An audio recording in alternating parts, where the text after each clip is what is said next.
Carl Jung died in 1961, decades before artificial intelligence became part of our everyday lives. Yet the brilliant Swiss psychiatrist left behind a body of work so profound and psychologically nuanced that it feels almost prophetic when we consider what he might think about ChatGPT and similar AI systems today. Jung spent his lifetime exploring the depths of the human unconscious, mapping the archetypal patterns that shape human consciousness, and wrestling with questions about the nature of the self. His theories about the collective unconscious, the shadow, and individuation offer us a uniquely penetrating lens through which to examine our relationship with artificial intelligence. If you're fascinated by the intersection of psychology, consciousness, and technology, subscribe to this channel where we explore the deepest questions about mind and meaning in the modern world. Jung believed that the unconscious mind contained far more intelligence and wisdom than most people realized. He saw the unconscious not as a primitive basement of repressed desires, but as a vast intelligent realm populated by archetypal forces and symbols. The unconscious spoke in the language of dreams, myths, and synchronicities. When Jung looked at a patient's dreams, he wasn't just analyzing psychological defenses or childhood trauma. He was attempting to listen to a deeper intelligence trying to communicate something essential to the conscious mind. This is crucial because ChatGPT, in many ways, operates like a kind of artificial unconscious. It doesn't reason step by step in a way that feels fully conscious or transparent. Instead, it generates responses by recognizing vast patterns in language and meaning that exist below the surface of what most of us could consciously articulate. The parallel is striking. ChatGPT has absorbed patterns from billions of text sources across human culture. It contains, in a sense, a mirror of humanity's collective linguistic and conceptual patterns. Just as Jung's patients revealed unconscious material through dreams and free association, ChatGPT reveals the underlying patterns of human thought that were always there, but never so visible before. Jung would likely be fascinated by this. He might see ChatGPT not as a thinking machine, but as a kind of mirror held up to the collective human psyche. It shows us patterns, connections, and possibilities that were always latent in human culture. When you ask ChatGPT a question, you're not really conversing with a conscious entity, you're interacting with a reflection of human knowledge and meaning-making capacity. But here's where Jung's deeper insights become truly relevant. Jung warned extensively about the dangers of what he called identification with the persona. The persona, in Jung's terminology, is the mask we wear in public. It's the social face we present to the world. It's not false exactly, but it's incomplete. It's the curated version of ourselves that society expects to see. Most people, Jung argued, become so identified with their persona that they lose touch with their authentic self, their true individuality. They confuse the mask with the actual person underneath. This represents a profound psychological fragmentation. Now, consider how many people interact with ChatGPT. They ask it questions as though they're consulting an oracle of truth. They trust its responses, quote it, rely on it for decision-making, like it, share it, because the insight resonates. In a way, they're beginning to outsource their thinking to a persona, a mask that merely reflects back collective patterns without any genuine self-understanding. Jung would warn us that this is precisely the kind of psychological danger that leads to a loss of individuality.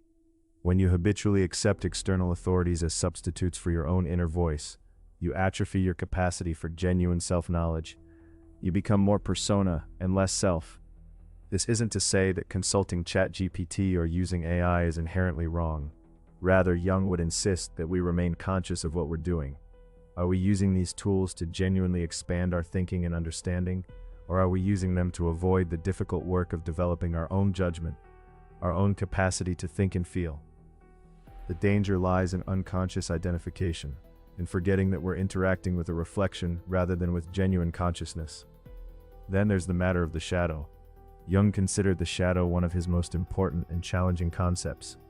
The shadow contains all the aspects of ourselves that we reject, repress, or deny. It includes traits, impulses, and qualities that don't fit our self-image or our social persona. Many people spend their lives trying to avoid their shadow, but Jung argued that true psychological maturity requires integrating the shadow. You have to acknowledge and accept the darker, more uncomfortable aspects of yourself. This is where individuation happens, This is where real growth emerges. Now let's think about ChatGPT through this lens. ChatGPT is trained to be helpful, harmless, and honest. It's designed to avoid offensive content, to decline harmful requests, and to present information in a balanced, neutral way. In many respects, ChatGPT is the ultimate expression of a cultural persona. It's the version of collective human knowledge stripped of everything messy, contradictory, or dark. But here's the profound problem that Jung would identify. If we outsource our thinking to something that only shows us the sanitized, persona-driven version of ideas and information, we lose access to the shadow of human knowledge and human experience. We lose the friction, the contradiction, the difficult truths that force us to grow and develop. Jung knew that genuine insight requires confronting what we don't want to see. It requires acknowledging complexity, contradiction, and the messy reality of human existence. When we ask ChatGPT for guidance, we often get answers that feel right, that fit our expectations, that confirm our biases. We rarely get pushed into genuine discomfort or forced to encounter the shadow side of an issue. This might feel reassuring, but psychologically it's dangerous. It prevents real individuation. It keeps us stuck in identification with a safely constructed persona. Jung also placed enormous emphasis on dreams and the symbolic language of the unconscious. Dreams, in Jung's view, weren't just psychological noise or random firing of neurons during sleep. They were meaningful communications from deeper levels of the psyche, carrying symbolic significance that could guide conscious life. The dream language is inherently strange, associative, metaphorical. It doesn't follow the logic of waking consciousness. To understand a dream requires patience, curiosity, and a willingness to sit with ambiguity and multiple meanings. This is profoundly different from how we typically approach ChatGPT. We ask it for clear, direct answers. We want information organized, explained, and resolved. We're accessing it in a fully conscious, logical, directed way. There's no room for the strange metaphorical wisdom that Jung believed emerged from the unconscious. This highlights a fundamental limitation that Jung would likely identify in AI systems like ChatGPT. They operate almost entirely in the domain of conscious, directed thought. They excel at pattern recognition, information synthesis, and logical organization, but they don't have access to the kind of creative, symbolic, intuitive intelligence that Jung believed was the source of genuine insight and transformation. Jung spent his career learning from patients' dreams, from mythology, from synchronistic experiences. These are all ways that the unconscious breaks through into consciousness with wisdom that conscious analysis alone cannot generate. ChatGPT, by contrast, is purely a conscious system. It has no dreams, no unconscious depths, no symbolic inner life. It can mimic the appearance of wisdom, but it lacks the source from which Jung believed true wisdom flows. Yet Jung was also a pioneer of technology in his own way. He was fascinated by modern psychology, by the latest scientific methods, and by finding new ways to access the unconscious. He used word association tests, he explored active imagination techniques, he was constantly experimenting with new methods to understand the psyche. He would likely approach ChatGPT with intellectual curiosity rather than simple rejection. He might see it as a tool that, like any tool, could be used wisely or unwisely. The question isn't whether AI is good or bad. The question is whether we use it in a way that supports genuine psychological development or in a way that substitutes for it. Here's what I believe Jung would emphasize.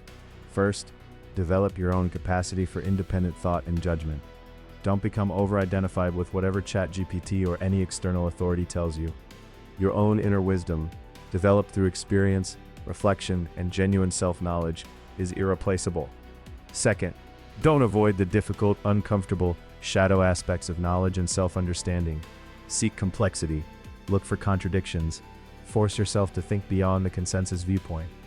Third, cultivate the symbolic, intuitive, dreamlike aspects of your intelligence. Don't let everything be reduced to logical analysis. Spend time with art, myth, metaphor, imagination. These are how the deeper layers of the psyche speak.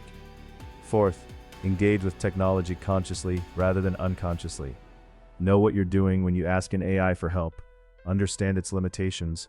Recognize that it's reflecting back patterns from the past, not generating genuine novelty or real understanding. And fifth, Remember that genuine individuation requires inner work that no external tool, no matter how sophisticated, can do for you. You have to develop your own relationship with your unconscious. You have to confront your own shadow. You have to discover your own authentic self beneath the layers of social conditioning and persona. No AI can do that for you. The irony is that the more we rely on external systems to think for us, the less developed our own psychological capacities become. It's like using GPS for every drive and then being astonished that you can't navigate without it. The capacity for independent thought and self-knowledge is like a muscle. If you don't exercise it, it atrophies. If you're constantly outsourcing your thinking to ChatGPT, you're not developing the psychological strength that comes from struggling with difficult ideas, making mistakes, and finding your own way forward. Jung would see this as a collective regression, a move away from individuation and toward a kind of psychological dependence. But let's also consider what Jung might appreciate about ChatGPT. In some ways, it's a visible manifestation of something Jung always believed about the psyche. The human psyche is vastly more intelligent and complex than our conscious minds realize.